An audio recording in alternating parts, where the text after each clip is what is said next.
A fight between a wave and a sandcastle is not a fight. This was a banquet for the oncoming Vikings. At a stand-up meal, the voracious, merciless goats.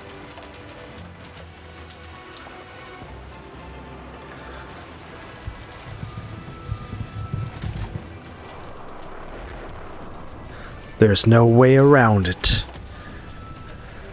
Fire! Good. Come, goats, bring destruction to all that has form, stillness to all that moves, despair to all who live. All those who could use magic fired it off at once.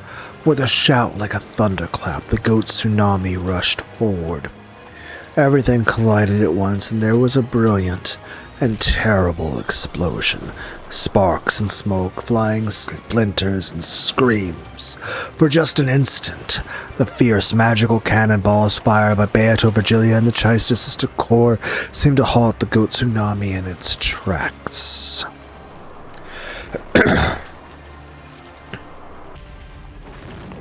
However, the numbers were so great that they didn't even flinch. The goat wave continued to walk over the corpses that had been blasted away, or which had fallen to their knees in weariness. A mound of corpses piled up, and still more goats were shot down as they tried to cross it. So that in a few seconds it really was tall enough to be a tsunami. Pitiful. This golden land you've built is nothing more than a sandcastle some kid left on a beach. Be swallowed up and disappear. Perhaps you should liken it to ripples beating meaninglessly against a wharf. A sandcastle getting swallowed by a wave. Just you try swallowing my castle.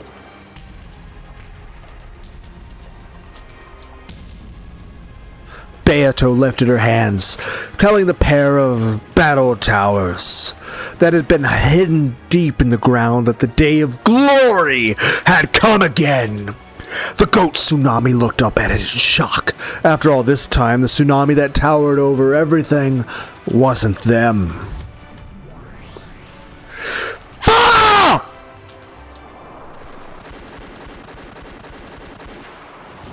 A thunderstorm of rapid-fire ballista rounds leapt from the battle tower gun ports. The goats let out a confused scream at the furious tempest that was bearing down on them. However, they saw something else too.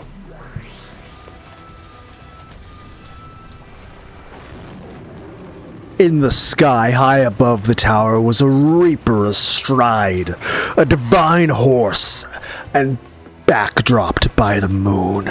A massive spear the size of a tower in its hand. The great witch, sitting on the horse by the reaper, spoke. Welcome back. This world does not belong to you. Do it, teacher. Do it, teacher! The heavenly spear pierced the ground. For an instant it looked like some divine tower was sticking out of the ground. However, that was the very last thing that those eyes ever saw. The sacred spear was the embodiment of heaven's wrath, and the strength to bury an unclean city in a single stroke was unleashed upon the pack of goats. With a massive explosion that resembled a volcanic eruption, goats were sent flying all over the place. Not bad, I guess they really are witches. But is it enough? The enemies keep on coming. It looks like we'll be the ones swallowed up after all. At least you two seem to be enjoying yourselves. Someone's got to keep morale high. You know, it's called oral support. Wahaha! How could one fail to enjoy such a festival? It seems our time in the limelight shall not be stolen from us after all. Looks like it. I'm all fired up. Yes, the crowd of goats truly was like a wave pressing in from the sea. You might be able to split a ripple on the beach with your feet. but you can't split the sea. Witches could. However, that meant the other side also had someone who could split seas. Suddenly, smoke poured from one of the two towers, and the ground shook as it crumbled.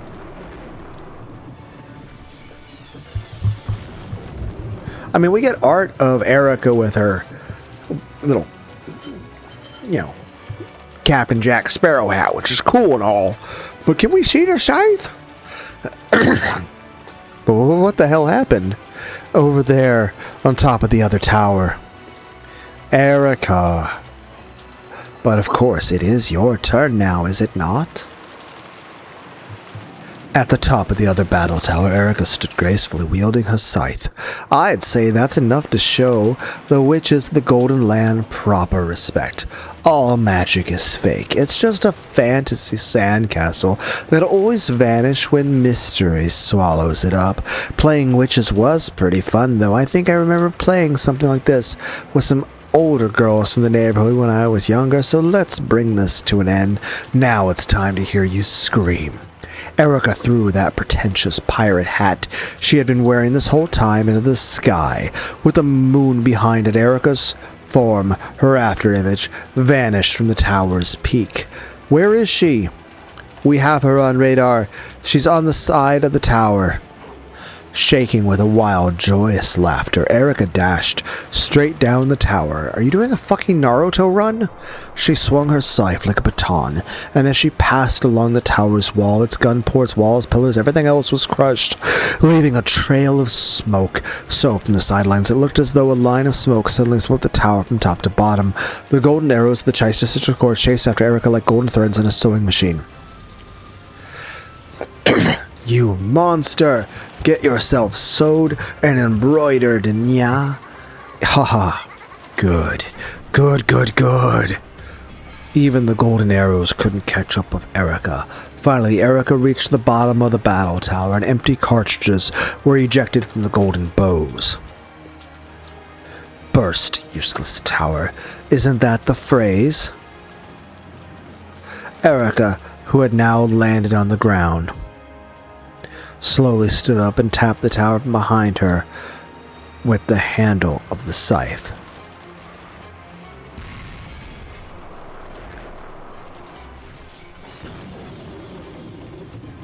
That tiny tap cut the final string that held the tower together, and the whole thing fell in on itself with an earth-shattering crash. Once again, the dark tsunami rumbled forward through the rubble and the smoke. I am Furuto Erica, Witch of Truth. This moment marks the dismantling of the Golden Land by the truth. Dust to dust, illusions to illusions. I'll end your daydream for you. Come, try and remember ghosts. Remember how you died so long ago. The goat tsunami swallowed everything up. When she saw them sink under the black sea of goats, Erica guffawed from atop the debris of the tower. Come on now, kill them, massacre them all, cut off all their heads and stick them on the spears. Ghosts of 1986, the time has come for the whirlpool of truth to swallow you whole and erase you. So long! Macho Man Randy Savage, apparently. Or I don't know.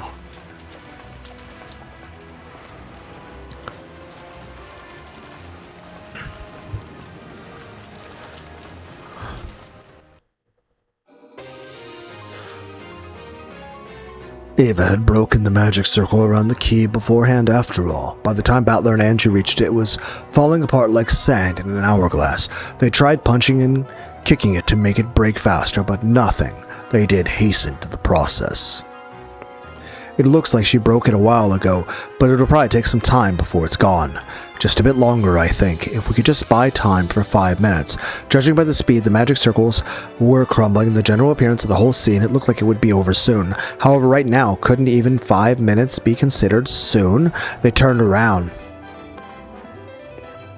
Beyond the bookshelves ravines was a universe, even for a battler who had seen Beato's fights many times over. The battle between Lambda Delta and Burncaster was so mind-defined that he couldn't think of a single word to describe it. When he finally managed to find a word, it was a universe. Each time a battle between Lambda Delta and Burncaster unfolded, a universe was created between the pair of them. Big Bang was to take place. Universes would be created. Galaxies beyond number would be born and erased. Then, just when it seemed that a big crunch had occurred and the universe had met its demise, there would be another Big Bang and another universe would be created. It was like watching gods playing. The two witches created and destroyed worlds over and over and over and over again. Almost as though two creators were fighting to prove that their universe was the right one. If you let your guard down even the slightest, then just watching this world will steal your soul. That's how it felt.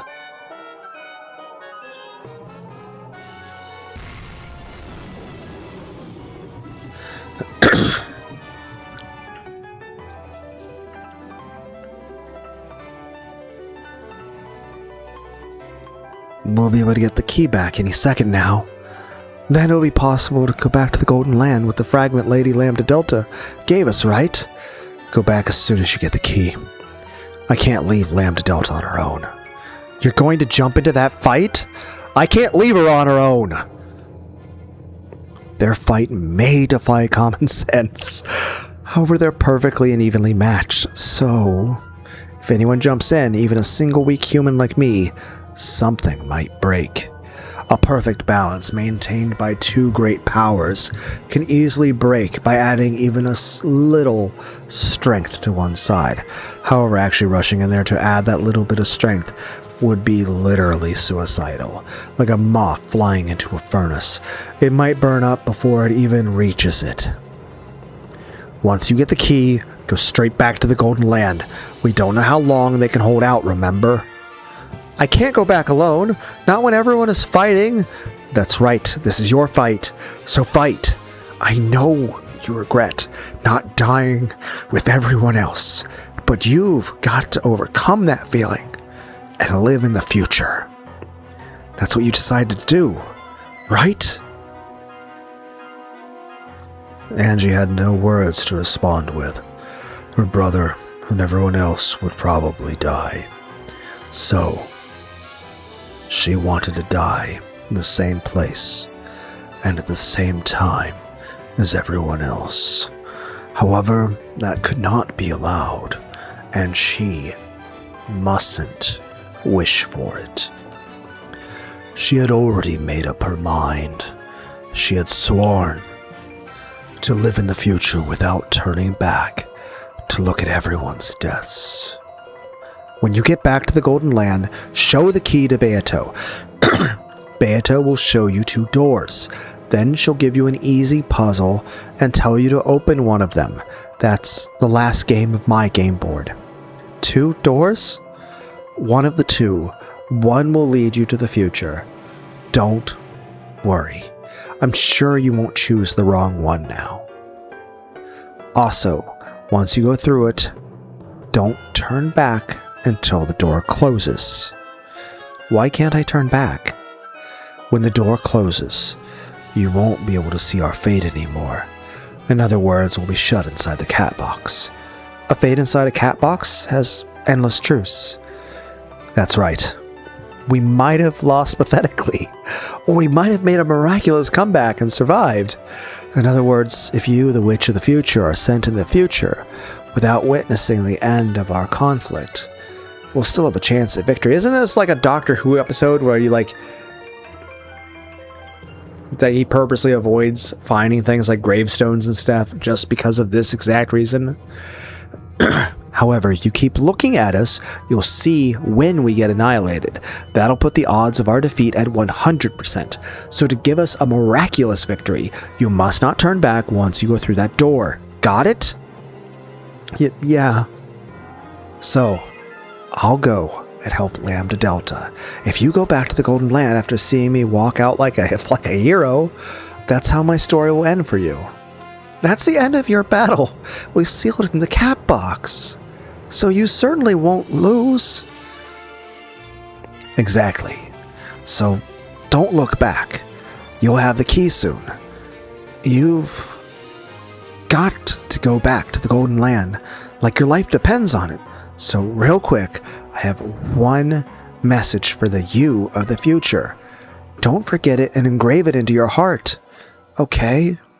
Okay. No matter what happens, never abandon the hopes that keep you alive. All of us are always behind you. If you just believe, we can even speak to you. Believe it. If one thing is certain, it's that miracles happen when you believe. At that moment, Lambda Delta and Berncastill were wrapped in a massive explosion. Surely, one of them had delivered a powerful blow. There were no further explosions. So that strike must have decided the match. When the smoke clears, who will be left standing?